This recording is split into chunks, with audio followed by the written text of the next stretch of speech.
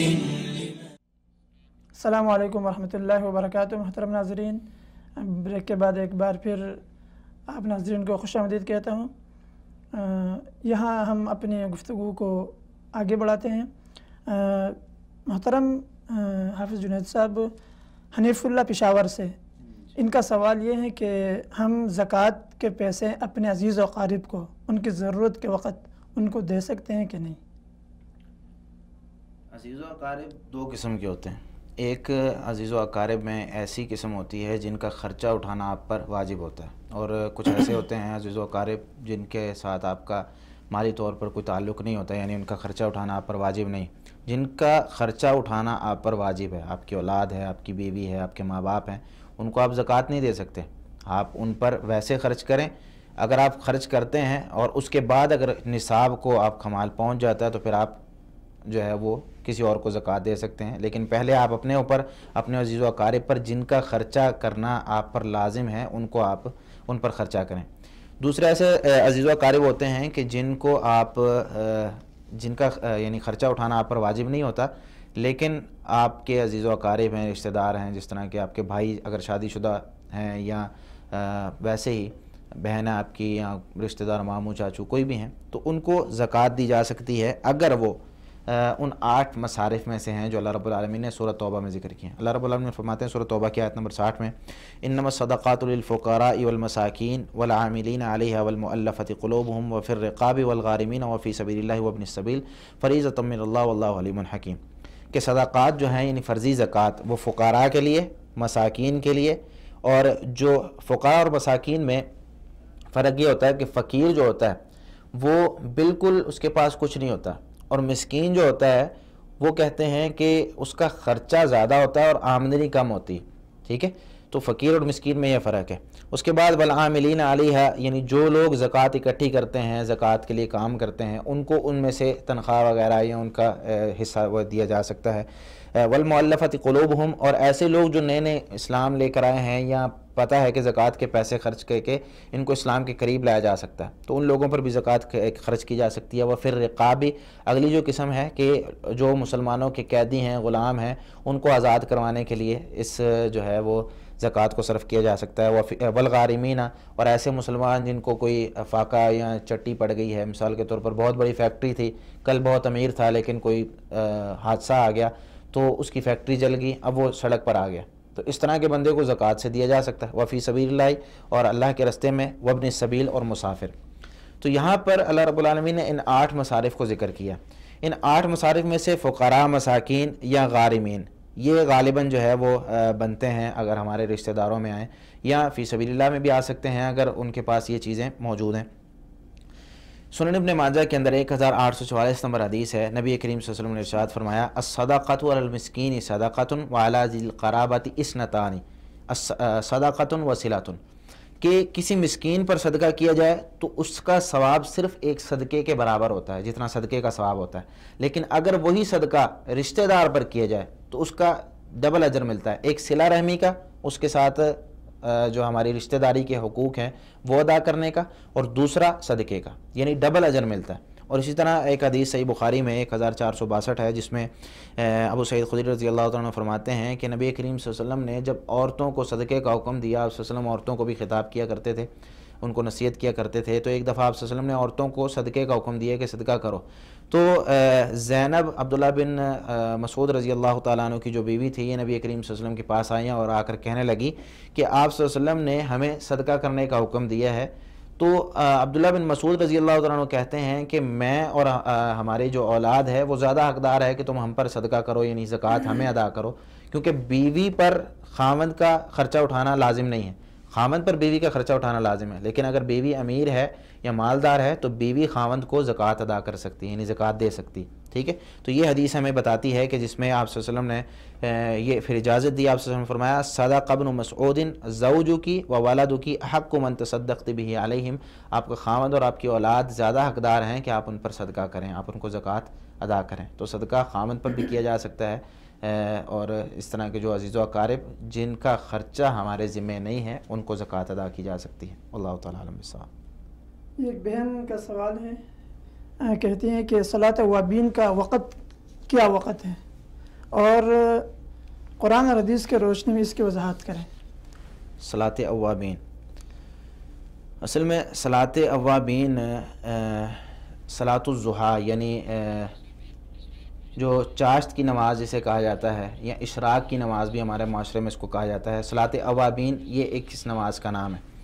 نبی کریم صلی اللہ علیہ وسلم سے مختلف احادیث میں، صحیح مسلم میں 1238 نمبر حدیث ہے جس میں زید بن ارقم رضی اللہ تعالیٰ عنہ ارشاد فرماتے ہیں ایک مرتبہ رسول اللہ صلی اللہ علیہ وسلم گھر سے نکلے، علی اہل قباء وہم یصلون، قباء کی طرف یعنی اہل قباء جو تھے وہ نماز پڑھ رہے تھے اس وقت میں، تو آپ صلی اللہ علیہ وسلم نے فرمایا صلاۃ الاوابین اذا رمزت الفصال، صلاۃ الاوابین کا وقت وہ ہے جب اونٹ کے بچے کے پاؤں ریت پر کھڑے ہونے کی وجہ سے وہ تپنے لگیں یا گرم ہونے لگیں، یعنی ایک وقت ایسا ہوتا ہے جب سورج سر پہ آتا ہے، یعنی تھوڑا سا بلند ہو جاتا ہے، تو اس وقت یعنی زوال سے پہلے اس وقت سورج کی جو گرمی جب ریت پر پڑتی ہے ریت گرم ہو جاتی ہے، جو اونٹ کے بچے ہوتے ہیں وہ ایک جگہ اپنے پاؤں زیادہ دیر جما کر نہیں رکھ سکتے یا پاؤں اٹھاتے ہیں گرم ریت کی وجہ سے، تو آپ صلی اللہ علیہ وسلم نے فرمایا کہ صلاۃ الاوابین کا وقت یہ ہے کہ اس وقت میں صلاۃ الاوابین پڑھی جائے۔ اور اس طرح ایک حدیث ہے جس میں آپ صلی اللہ علیہ وسلم نے یہ ارشاد فرمایا، یہ صحیح مسلم میں 1237 نمبر حدیث ہے، آپ صلی اللہ علیہ وسلم ارشاد فرماتے ہیں بلکہ زید بن ارقم رضی اللہ تعالیٰ عنہ نے کچھ لوگوں کو دیکھا کہ وہ نماز پڑھ رہے تھے تو فرمانے لگے اما قد علموا ان الصلاۃ فی غیر هذه الساعات افضل، کہ انہیں پتہ نہیں ہے کہ نماز اس وقت میں نہیں بلکہ اس وقت میں افضل ہے جو رسول اللہ صلی اللہ علیہ وسلم نے ارشاد فرمایا۔ پھر کہنے لگے رسول اللہ صلی اللہ علیہ وسلم نے فرمایا تھا صلاۃ الاوابین حین ترمز الفصال، یا ترمز الفصال، کہ صلاۃ الاوابین کا وقت وہی ہے کہ جب اونٹ کے بچوں کے پاؤں وہ تپنے لگیں۔ تو یہ احادیث ہمیں بتاتی ہیں کہ صلاۃ الاوابین کا وقت جو ہے وہ اس وقت ہے جب اونٹ کے پاؤں تپنے لگیں، یعنی سورج جب اچھے طریقے سے طلوع ہو جائے۔ لیکن ہمارے معاشرے میں کچھ لوگ یا اس طریقے سے بیان کرتے ہیں کہ صلاۃ الاوابین کا وقت جو ہے وہ مغرب کے بعد ہے، اور اس میں کچھ احادیث بیان کی جاتی ہیں۔ مثال کے طور پر ایک حدیث ہے جس میں یہ بیان کیا جاتا ہے کہ من صلی بین المغرب والعشاء 20 رکعۃ بنى اللہ له بیتا فی الجنہ، یہ حدیث ہے کہ جس نے مغرب اور عشاء کی نماز کے درمیان 20 رکعتیں پڑھی اللہ رب العالمین اس کے لیے جنت میں ایک گھر بنا دے گا۔ تو یہ حدیث بیان کی جاتی ہے کہ بھئی یہ نماز ہے 20 رکعتیں ہیں، یا کئی احادیث میں 6 رکعتوں کا بھی ذکر ہے، جس طرح کہ ایک حدیث میں آپ سے یعنی کہا جاتا ہے کہ آپ صلی اللہ علیہ وسلم نے ارشاد فرمایا من صلی بعد المغرب 6 رکعات لم يتکلم فیما بینہن بسوء عدلنا له بعبادۃ 12 سنۃ، کہ جس نے مغرب کے بعد 6 رکعتیں پڑھی ان کے درمیان کوئی کلام نہیں کیا، کوئی بات نہیں کی، تو یہ جو 6 رکعتیں اس کے لیے 12 سال کی عبادت کے برابر ہو جائیں گی۔ یہ 2 احادیث بیان کی جاتی ہیں، کئی لوگ کہتے ہیں 6 رکعتیں پڑھیں، کئی لوگ کہتے ہیں کہ 20 رکعتیں پڑھیں صلاۃ الاوابین یعنی مغرب کی نماز کے بعد عشاء کی نماز سے پہلے۔ تو بھائی یہ روایات جو ہیں یہ موضوع ہیں، من گڑت ہیں، اور یہ دوسری روایت جو ہے یہ ضعیف جداً کا علماء نے اس پر حکم لگایا، یعنی بہت سخت ضعیف ہے۔ پہلی روایت جو موضوع ہے اس کے بارے میں شیخ البانی علیہ رحمہ نے سلسلہ ضعیفہ میں جلد 1 صفحہ 680 پہ آپ اس کی تفصیل دے سکتے ہیں۔ امام بوصیری رحمۃ اللہ علیہ کہتے ہیں اس کی سند میں یعقوب بن ولید ایک راوی ہے کہ علماء نے اس کے ضعف پر اتفاق کیا، یعنی سب کے نزدیک ضعیف ہے، کوئی بھی اسے سکا نہیں کہتا، یا یہ حدیث کی جو اصل بنیاد ہوتی ہے جس کی وجہ سے حدیث کو صحیح کہا جاتا ہے ان بنیادوں پر یہ پورا نہیں اترتا۔ اور دوسری جو حدیث ہے وہ ترمذی کی ہے، تو اس کے اندر بھی جو ہے عمر بن ابی خثعم راوی ہے جس کے بارے میں امام بخاری رحمۃ اللہ علیہ نے منکر الحدیث کہا ہے۔ تو صلاۃ الاوابین کا وقت اشراق، شاشت، صلاۃ الاوابین ایک ہی نماز کے نام ہے، لیکن تھوڑا سا وقت تبدیل ہو جاتا ہے۔ اشراق ہم سورج طلوع ہونے کے 10 منٹ بعد 15 منٹ بعد جو پڑھیں گے اس کو اشراق کہہ دیں گے، تھوڑا لیٹ کر دیں گے، ٹھیک ہے، پھر چاشت بن جائے گی، تھوڑا پھر اور لیٹ کر دیں گے، پھر وہ جو ہے وہ اوابین بن جائے گی، صلاۃ الاوابین۔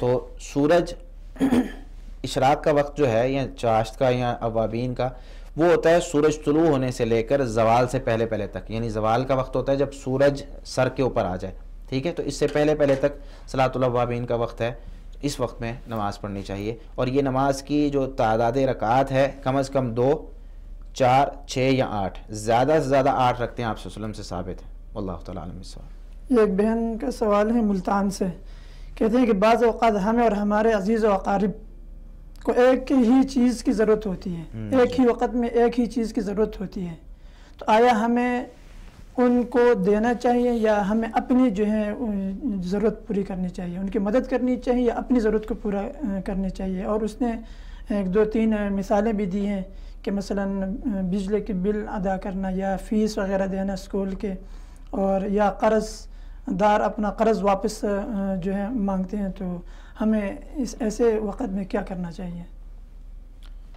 دیکھیں، آپ کے پاس آپ نے کسی کا قرض ادا کرنا ہے یا کئی دفعہ رشتہ دار آ جاتے ہیں آپ سے کوئی چیز مانگتے ہیں اور آپ کے پاس اس چیز کے علاوہ اور کوئی چیز نہیں ہے اور آپ کو بھی اس چیز کی ضرورت ہے، تو اس صورت میں شریعت اسلامیہ میں ایک لفظ استعمال ہوتا ہے جسے ایثار کہا جاتا ہے، یعنی اپنی ضرورت کے باوجود اگر ہم دوسروں کی ضرورتیں پوری کریں گے، اسے شریعت اسلامیہ نے ایثار کہا ہے اور اس کا بہت بڑا اجر ہے.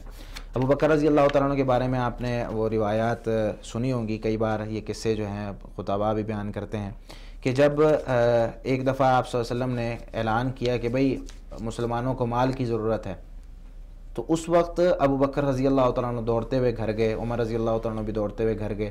عمر رضی اللہ تعالیٰ عنہ کہنے لگے کہ آج میرے پاس اتنا مال تو ہے کہ میں ابو بکر رضی اللہ تعالیٰ عنہ سے آگے نکلوں گا. دیکھیں، صحابہ کرام آپس میں مقابلے کرتے تھے کن چیزوں میں، کہ بھئی صدقہ کرنا ہے کون زیادہ کرتا ہے. عمر رضی اللہ تعالیٰ عنہ کہتے ہیں آج تو میں آگے نکلوں گا ہی نکلوں گا. ابو بکر رضی اللہ تعالیٰ عنہ آئے، عمر رضی اللہ تعالیٰ عنہ آئے، نبی کریم صلی اللہ علیہ وسلم نے پوچھا عمر کتنا سامان لے کے آئے؟ کہنے لگے بھئی آدھا ادھر ہے اور آدھا گھر چھوڑ کے آئے. ابو بکر رضی اللہ تعالیٰ عنہ آئے، پوچھنے لگے بھئی کتنا چھوڑ کے آئے؟ کہتے بھئی سارا لے آیا.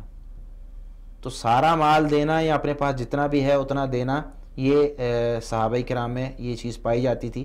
جس طرح کہ آپ کو پتہ ہے کہ صحیح بخاری میں 4899 نمبر حدیث ہے، وہ ایک قصہ جس کے بارے میں آیت نازل ہوئی تھی، یؤثرون علی انفسہم ولو کان بہم خصاصہ، کہ ایک صحابی تھے، نبی کریم صلی اللہ علیہ وسلم کے پاس ایک آدمی آیا اور کہنے لگا بہت بھوک لگی ہوئی ہے، مہمان تھا کہیں دور سے آیا تھا. تو آپ صلی اللہ علیہ وسلم نے صحابی کو اپنے گھر بھیجا، پوچھا آپ صلی اللہ علیہ وسلم کے گھر میں کوئی چیز موجود ہو. تمام بیویوں کے پاس چکر لگایا، کچھ نہیں ملا کھانے کو. یہ آپ صلی اللہ علیہ وسلم جو کہ انبیاء علیہ السلام کے سردار ہیں، آپ صلی اللہ علیہ وسلم کے گھر میں کوئی چیز کھانے کے لیے نہیں تھی. آپ صلی اللہ علیہ وسلم نے پھر صحابہ میں اعلان کیا بھئی یہ میرا مہمان ہے، ایک رات کے لیے اس کو کون رکھتا ہے، کون اس کی ضیافت کرے گا؟ تو ایک صحابی کھڑے ہوئے، انصاری صحابی تھے، انہوں نے کہا انا یا رسول اللہ، میں ان کی ضیافت کرتا ہوں. گھر لے گئے، عورت سے جا کر اپنی بیوی سے جا کر کہنے لگے ہاں کوئی چیز موجود ہے گھر میں، کوئی چیز ذخیرہ کی ہے؟ نبی کریم صلی اللہ علیہ وسلم کا مہمان ساتھ لائے ہوں. وہ عورتیں بھی وہ اسلام کا لبادہ پہنے ہوئی تھیں اور وہ اسلام کو سمجھنے والی تھیں. کہنے لگی کہ بھئی بچے کے لیے جو کچھ ہے بچوں کے لیے پڑا ہوا ہے، اپنے لیے بھی کچھ نہیں، بچوں کے لیے صرف رات کا کھانا ہے. تو کہنے لگے خامن کہ بھئی تم بچوں کو رات کو سلا دو بغیر کھلائے پلائے، ہم نبی کریم صلی اللہ علیہ وسلم کے مہمان کی ضیافت کرنی. بیوی تیار ہو گئی. ہماری اگر معاشرے میں ہوتا تو پتہ نہیں کہاں سے وہ کہاں بات پہنچ جاتی. تو بیوی تیار ہو گئی، بیوی نے کھانا پیش کیا، انہوں نے کھایا. پھر وہ ایک لمبا قصہ ہے. تو پھر اللہ رب العالمین نے صبح نبی کریم صلی اللہ علیہ وسلم کے پاس جب وہ صحابی آئے تو اللہ رب العالمین نے یہ آیت نازل کر دی، یؤثرون علی انفسہم ولو کان بہم خصاصہ. نبی کریم صلی اللہ علیہ وسلم فرماتے ہیں بھئی رات اللہ تعالیٰ نے آیت نازل کر دی تمہارے بارے میں. اللہ تعالیٰ تعجب کرتا ہے، یعنی اللہ رب العالمین نے فلان اور فلاں یعنی ان صحابی کا اور صحابیہ کا نام لیا اور اللہ تعالیٰ مسکراتا ہے، یا اس طرح کہا کہ نبی کریم صلی اللہ علیہ وسلم نے یا اللہ تعالیٰ مسکراتا ہے. تو اللہ تعالیٰ اس بات پر مسکرایا اور ہنسا ہے. پھر اللہ رب العالمین نے فرمایا کہ ایسے لوگ ہیں جو ضرورت کے باوجود دوسروں کو ترجیح دیتے ہیں. تو دوسروں کو ہم دے سکتے ہیں، لیکن یہ بات یاد رکھیں یہ لازم نہیں ہے. اگر ہم دوسروں کو دے دیں بعد میں ہمارے پاس کچھ نہ ہو، ہمارا ایمان صحابہ جیسا نہیں ہے. اگر ہم صحابہ جیسا ایمان رکھتے ہیں یا ایسے توکل والے لوگ موجود ہیں تو دے سکتے ہیں اپنا مال. لیکن اگر ہمیں دوسروں کو دینے کے بعد سوال کرنا پڑے دوسروں سے، پھر مانگنا پڑے دوسروں سے، تو پھر قطعی نہ دیں. یہ چیز لازم نہیں ہے، یہ ایک اعلیٰ درجے کا تقوی ہے. لیکن اگر آپ نہیں دیتے تو یہ بات، کیونکہ نبی کریم صلی اللہ علیہ وسلم نے منع فرمایا کہ آپ کسی سے سوال کریں. قبیصہ بن مخارق الہلالی رضی اللہ تعالیٰ عنہ نبی کریم صلی اللہ علیہ وسلم کے پاس آئے، انہیں کوئی فاقہ پہنچا تھا، یعنی کوئی مشقت آئی تھی، تو کہنے لگے نبی کریم صلی اللہ علیہ وسلم سے سوال کرنے لگے کہ مجھے کچھ مال چاہیے. آپ صلی اللہ علیہ وسلم نے کہا کہ ابھی تو میرے پاس نہیں ہے، بیٹھو، کوئی صدقہ وغیرہ کوئی زکوٰۃ وغیرہ آئے گی تو تمہیں دے دوں گا.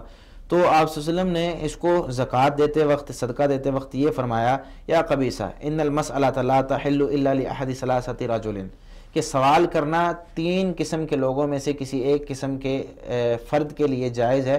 ہر بندہ سوال نہ کرے، اگر سوال کرے گا اس کا بہت بڑا گناہ ہے. آپ صلی اللہ علیہ وسلم نے وہاں پر گنوایا کہ ایسا شخص کہ جس کو کوئی مصیبت پہنچی ہے، ایسا شخص جس کو کوئی حادثہ ہو گیا ہے، یا ایسا شخص کہ جس کو فاقہ پہنچا ہے. اور اس کے بارے میں پھر آپ صلی اللہ علیہ وسلم نے پھر ایک قاعدہ بیان کیا کہ بھئی اس کے جو 3 آدمی ہیں عقل والے، اس کے معاشرے سے، اس کے آس پاس والے، وہ گواہی دیں، تب اس کو زکوٰۃ سے، اس کو صدقے سے دیا جا سکتا ہے. ہاں فما سواہن من المسألۃ یا قبیصہ، اس کے علاوہ اگر کوئی سوال کرے گا، اس طرح کی ضرورتیں نہیں ہیں. سحتن یاکلھا صاحبھا سحتن، یہ حرام ہے، اس کا لینے والا وہ حرام کھاتا ہے. تو ضرورت کے وقت آپ دے سکتے ہیں لیکن لازمی نہیں ہے.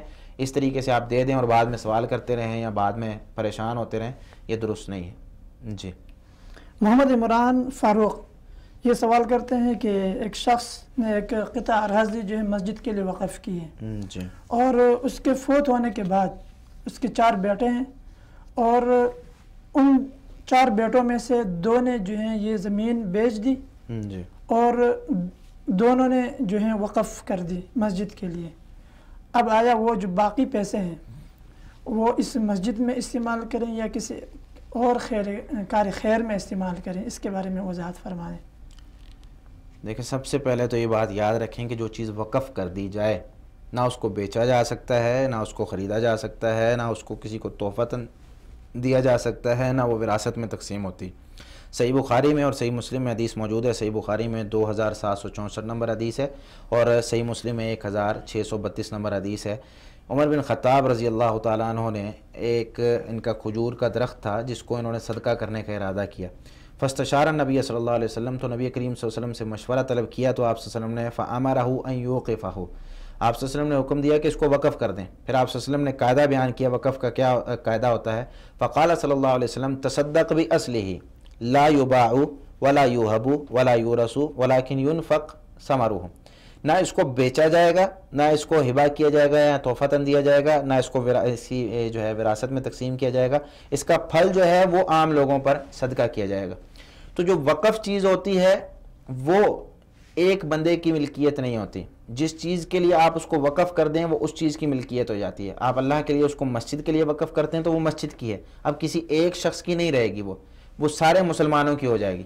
جتنے مسلمان ہیں سب اس میں برابر کے شریک ہیں، سارے اس میں نمازیں پڑھ سکتے ہیں. ہاں انتظام ایک بندہ سنبھالتا ہے، کیوں اس میں کافی ساری مصلحتیں ہوتی ہیں، تو کسی بھی ایک بندے کا اس پہ حق نہیں ہوتا. یہ جو مسجد کے لیے انہوں نے جگہ وقف کی ہے، یہ 2 بھائیوں نے جو ہے اس کو بیچ دیا ہے، اور 2 بھائی جو ہیں وہ مسجد کے لیے وقف کر رہے ہیں. دیکھیں اس میں ایک صورت بن سکتی ہے کہ آپ دیکھیں کہ اگر مسجد کی وہاں پر ضرورت ہے تو مسجد آپ اس جگہ کو نہ بیچ سکتے ہیں، نہ اس جگہ کا آپ پیسہ کسی اور جگہ پر لگا سکتے ہیں، اسی جگہ پر مسجد وہ قائم رہے گی.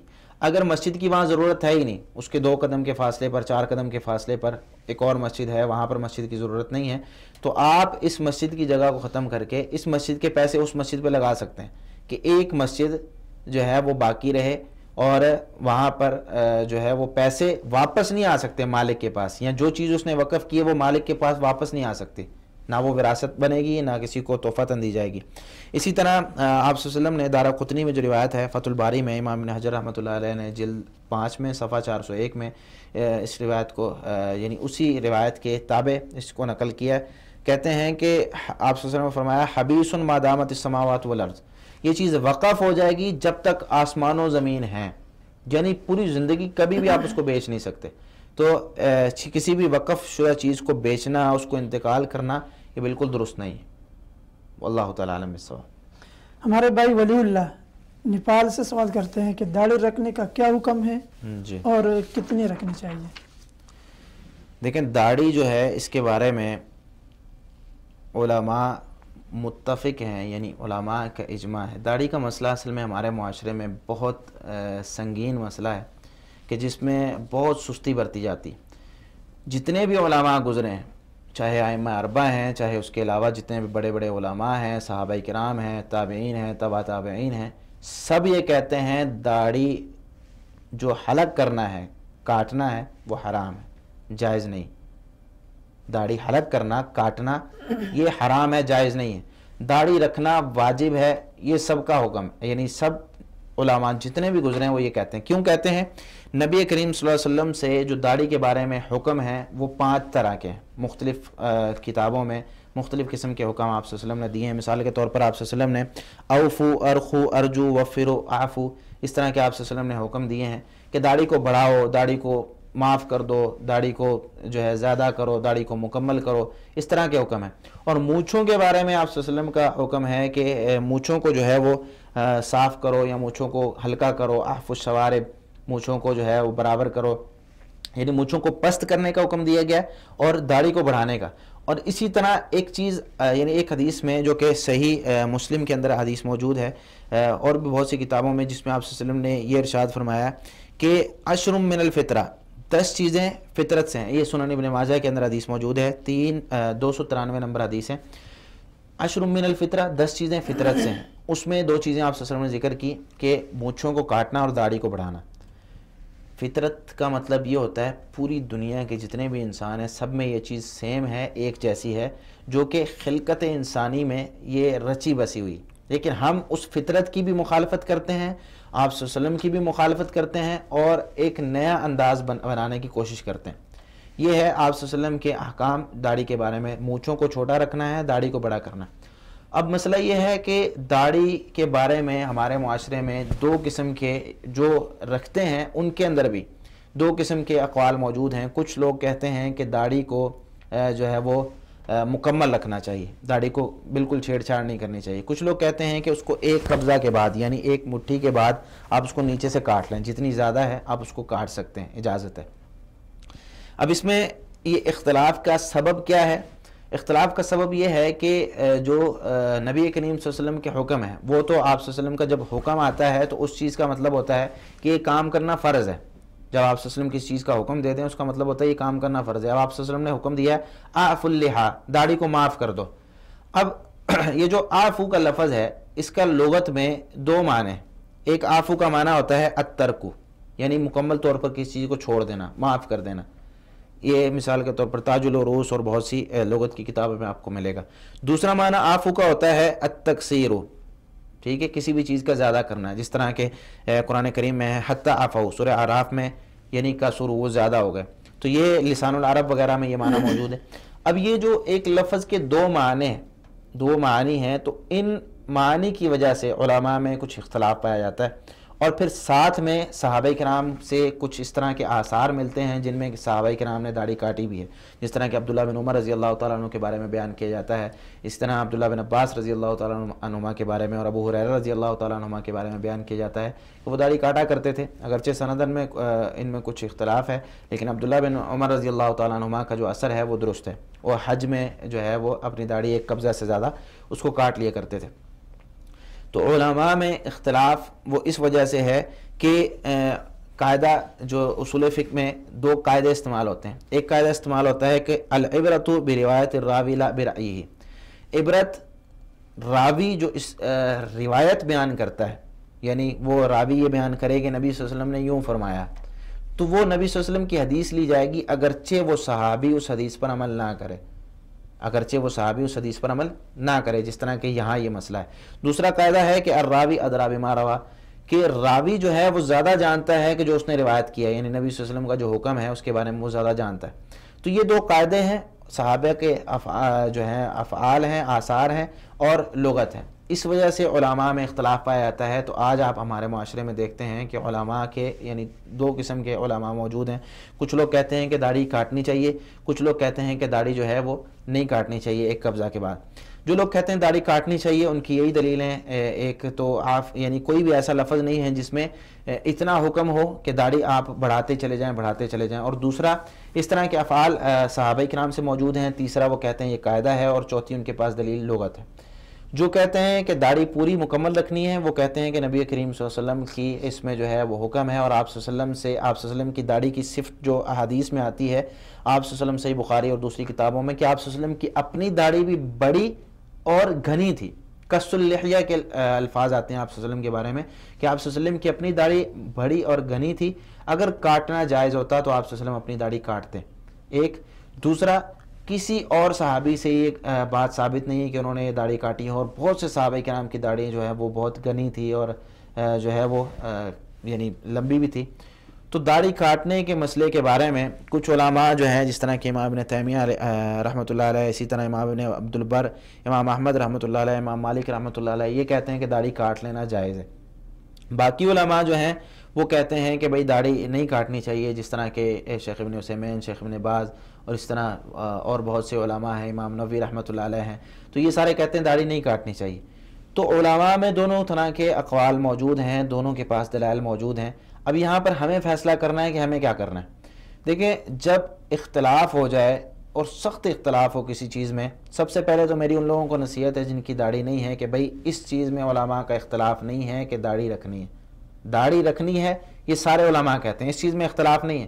ہاں، ایک قبضہ رکھ لیں، اس کے بعد آپ پھر آ کر پوچھیں کہ بھئی کیا کرنا چاہیے. تو اس مسئلے میں یہاں پر مسلمان کے لیے یہ عقیدہ اسلام دیتا ہے کہ اتقوا الشبہات، شبہات سے بچو.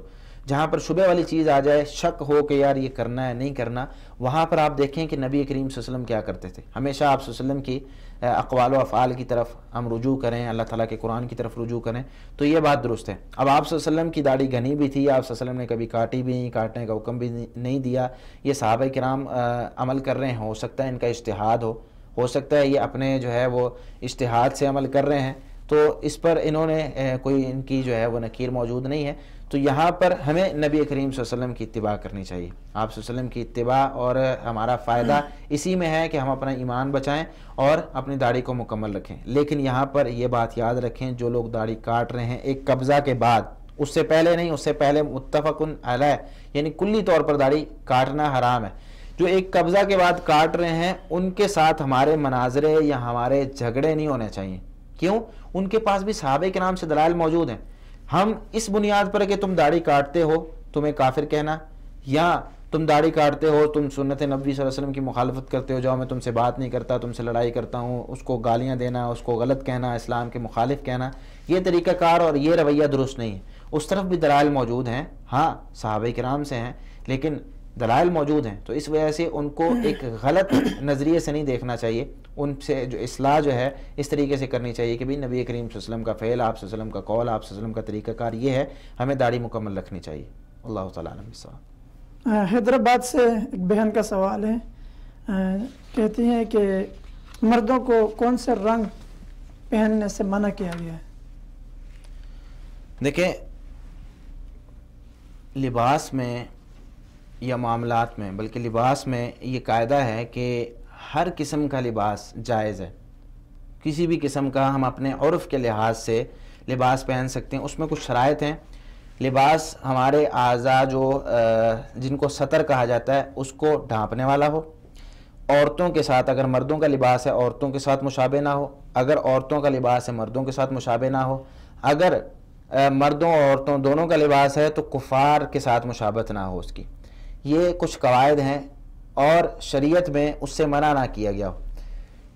اس طرح کے جو لباس ہوتے ہیں وہ پہننا جائز نہیں ہے. باقی آپ کڑھائی کروائیں اپنے کپڑوں پر، باقی آپ اپنے کپڑوں پر جو ہے اس کا نیچے سے جو کپڑے کا آخری حصہ ہوتا ہے اس کو آپ چوکور رکھوائیں یا گول رکھوائیں، کالر رکھیں، بین رکھیں، یہ آپ کی مرضی، یہ عرف پر جاتا ہے، یہ ہماری ثقافت کے مطابق ہوتا ہے. مثال کے طور پر جیسے آپ سعودیہ میں دیکھتے ہیں کہ وہاں پر جو ہے وہ ایک صوب فراق کی طرح، جس طرح اگر ہمارے پاکستان میں اس کو پہنا جائے تو اس کو فراق سمجھا جاتا ہے کہ بھئی یہ عورتوں کا لباس ہے. ٹھیک ہے، تو ہر معاشرے میں لباس کا ایک اپنا طریقہ، ایک اپنا حسن ہوتا ہے.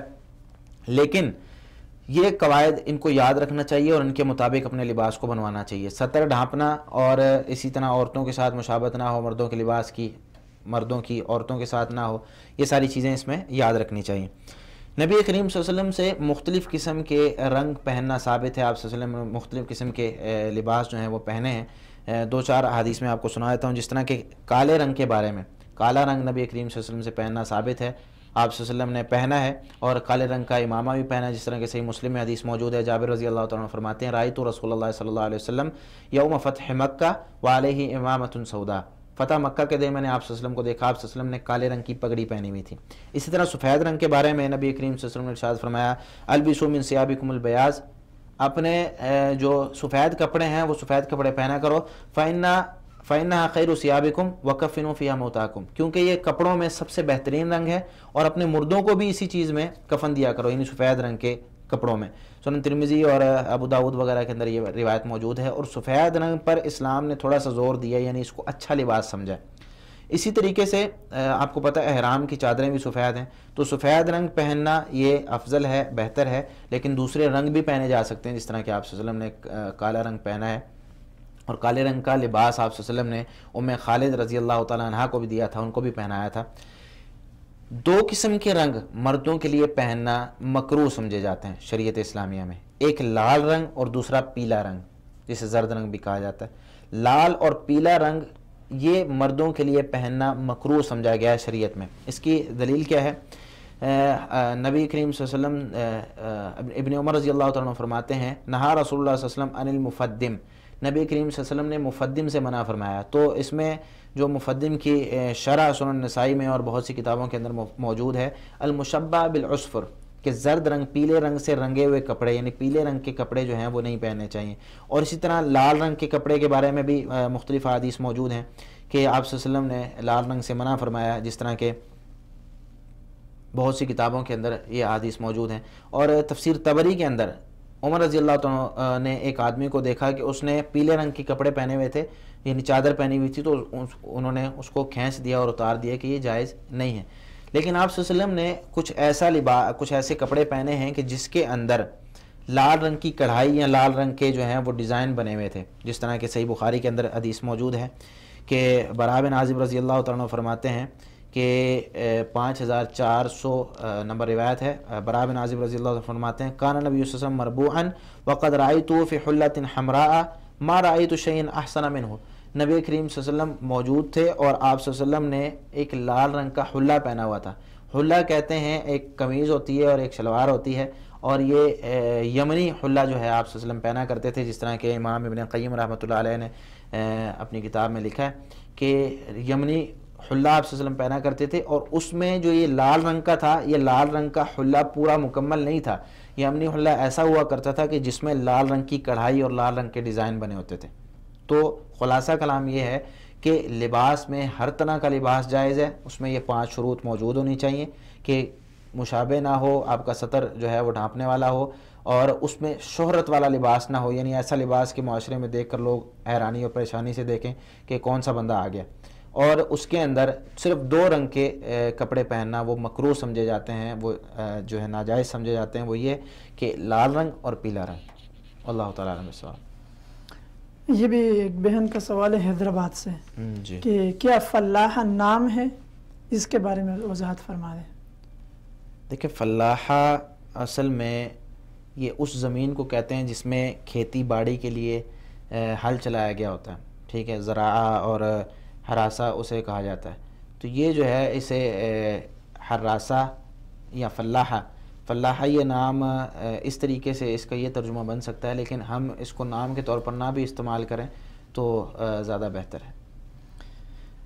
یہ سوال ہے ایک بھائی کا کہ حضور صلی اللہ علیہ وسلم کا صدقہ دے کر دعا کر سکتے ہیں؟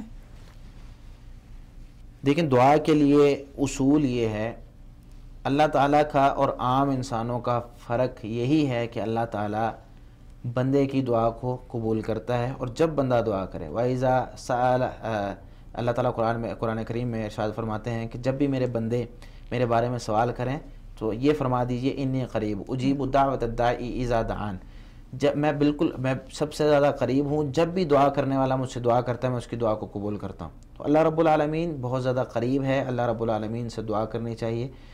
اللہ رب العالمین نے ہمیں کچھ چیزوں کا وسیلہ دینے کی اجازت دی ہے اور کچھ چیزوں کا وسیلہ دینے کا حکم بھی دیا ہے۔ جس طریقے سے وسیلہ کسی چیز کا اصل میں وسیلہ ہوتا ہے کسی چیز کو ہم واسطہ بنا کر اس تک پہنچ رہے ہیں یا ہم واسطہ بنا کر اس سے مانگ رہے ہیں۔ مثال کے طور پر آج ہمیں کسی دفتر میں کام ہو ہماری اگر اس جو دفتر کا مالک ہے اس کے ساتھ ڈائریکٹ اگر بات چیت نہیں ہے تو ہم دیکھتے ہیں کہ اس سے کون ایسا بندہ ہے جس کو ہم اس سے ملنے کے لیے استعمال کر سکتے ہیں، تو پھر ہم اس کو استعمال کرتے ہیں۔ تو یہ اسی طریقے سے اسلام میں یہ چیزیں موجود ہیں کہ ہم وسیلہ بنا سکتے ہیں، لیکن وسیلہ بنانے کے لیے نبی کریم صلی اللہ علیہ وسلم سے، یعنی پوری شریعت کو اگر ہم مطالعہ کریں قرآن و حدیث کا، تو 3 قسم کے وسیلے ہمیں ملتے ہیں۔ ایک، اللہ تعالیٰ کے نام، اللہ تعالیٰ کے صفات کا وسیلہ دینا۔ دوسرا، کہ ہم کسی نیک بندے سے دعا کروائیں جو زندہ ہے۔ تیسرا وسیلہ، کہ ہم اپنے نیک اعمال کو پیش کریں کہ اللہ رب العالمین ہم نے یہ عمل تیرے لیے کیا ہے۔ مثال کے طور پر ہم اللہ تعالیٰ کے اسماء کے ساتھ، اللہ تعالیٰ کے جو اچھی اچھی صفات ہیں اس کے ساتھ ہم دعا کرتے ہیں۔ اس کی بہت سی دلائل موجود ہیں۔ اللہ رب العالمین فرماتے ہیں وَلِلَّهِ الْأَسْمَاءُ الْحُسْنَى فَادْعُوهُ بِهَا، اللہ کے اچھے اچھے نام ہیں، ان کے ذریعے یعنی ان کا وسیلہ دے کر دعا کرو۔ تو اللہ تعالیٰ کے نام لے کر، یا اللہ تو رحمان ہے، تو رحم کرنے والا ہے، یا اللہ تو رزق دینے والا ہے، یعنی اللہ تعالیٰ کا نام الرزاق ہے۔ اس طرح اللہ تعالیٰ کا نام غفور الرحیم ہے، تو ہم کہیں یا اللہ تو بہت بخشنے والا ہے، تو بہت رحم کرنے والا ہے، ہمیں معاف فرما، یعنی اللہ تعالیٰ کے ناموں کو واسطہ دے کر کہ اپنے رحمان الرحیم ہونے کے صدقے ہمیں معاف کر دے، اللہ تعالیٰ کے ناموں کا واسطہ دے کر، صفات کا واسطہ دے کر ہم اللہ تعالیٰ سے مانگ سکتے ہیں۔ دوسرا، کہ ہم اپنے عمل صالح یعنی جو ہم نے نیک اعمال کیے ہیں وہ ہم پیش کر کے جو ہے وہ اللہ تعالیٰ سے دعا کریں کہ جس طریقے سے میں کہوں کہ اللہ تعالیٰ میں تجھ سے محبت کرتا ہوں، اس محبت کے صدقے مجھے معاف کر دے۔ اے اللہ میں نماز خالص تیرے لیے پڑھتا ہوں، میں روزہ خالص تیرے لیے رکھتا ہوں، اس عمل کے صدقے، اس عمل کے بدلے مجھے معاف کر دے۔ یہ ایک وسیلہ ہے۔ اس کی دلیل صحیح بخاری میں 2272 نمبر، وہ ایک طویل حدیث ہے جس میں وہ 3 صحابہ کرام غار میں پھنس گئے تھے، تو اس میں وہ انہوں نے اپنے اپنے عمل پیش کیے تو اللہ تعالیٰ نے وہ غار سے پتھر ہٹا دیا۔ تیسرا ہے کہ ہم نیک آدمی سے دعا کروا سکتے ہیں۔ نیک آدمی سے دعا کروانے کا مطلب یہ ہے کہ آدمی زندہ ہے، جس طرح صحابہ کرام نبی کریم صلی اللہ علیہ وسلم کے پاس آیا کرتے تھے، بہت سے صحابہ کرام ایسے تھے جو نبی صلی اللہ علیہ وسلم کے پاس آتے اور آ کر دعا کرواتے۔ اسی طریقے سے اس کی دلیل کیا ہے؟ صحیح بخاری میں 1010 نمبر حدیث ہے جس میں انس بن مالک رضی اللہ عنہ فرماتے ہیں عمر بن خطاب رضی اللہ تعالیٰ عنہ کے زمانے میں جب بارش کی ضرورت ہوتی تو کان اذا قحط استسقى بالعباس بن عبد المطلب، جب انہیں بارش کی ضرورت ہوتی تو بارش طلب کرنے کے لیے عبداللہ بن عباس رضی اللہ تعالیٰ عنہ کے پاس جاتے، عباس بن عبد المطلب رضی اللہ تعالیٰ عنہ کے پاس جا کر کہتے کہ اللہم انا کنا نتوسل الیک بنبینا فتسقینا، ہم پہلے جب نبی کریم صلی اللہ علیہ وسلم موجود ہوتے تھے تو آپ صلی اللہ علیہ وسلم کا وسیلہ دے کر آپ سے دعا کرتے تھے، بارش طلب کرتے تھے، آپ بارش ہمیں دے دیتے تھے۔ وَإِنَّا نَتَوَسَّلُ إِلَيْكَ بِعَمِّ نَبِيِّنَا فَاسْقِنَا، اور اب ہم آپ صلی اللہ علیہ وسلم کے چچا کا وسیلہ دے کر آپ سے دعا کر رہے ہیں، یعنی آپ صلی اللہ علیہ وسلم کے چچا ہمارے لیے آپ سے دعا کر رہے ہیں، تو آپ ہماری جو دعا ہے اس کو قبول کر لیں۔ تو یہ ایک نیک آدمی سے دعا کروانا۔ اب دیکھیں یہاں پر صحابہ کرام نبی صلی اللہ علیہ وسلم وہاں پر موجود تھے، آپ صلی اللہ علیہ وسلم کی قبر موجود تھی، لیکن صحابہ کرام نے نبی کریم صلی اللہ علیہ وسلم سے دعا نہیں کی یا آپ صلی اللہ علیہ وسلم سے نہیں مانگا۔ تو وسیلے کی یہ 3 ہی قسمیں ہیں، ہم اس طریقے سے وسیلہ دے کر مانگیں۔ نبی کریم صلی اللہ علیہ وسلم کی محبت کا وسیلہ یہ دے سکتے ہیں کہ ہم آپ صلی اللہ علیہ وسلم سے محبت کرتے ہیں، یا اللہ اس محبت کے صدقے ہمیں معاف کر دے، یہ ہمارا عمل ہو جائے گا، ٹھیک؟ تو اس طریقے سے جائز ہے، لیکن نبی کریم صلی اللہ علیہ وسلم سے ڈائریکٹ اس طرح یا اللہ تعالیٰ کو ڈائریکٹ وسیلہ دے کر کہ آپ صلی اللہ علیہ وسلم کے صدقے ہمیں معاف کر دے، یہ صحابہ کرام کا عمل نہیں ہے، اسلام نے ہمیں یہ نہیں سکھایا۔ اللہ تعالیٰ عالم بالصواب۔ آپ صاحب بہت بہت شکریہ کہ آپ نے ہمیں ٹائم دیا آج۔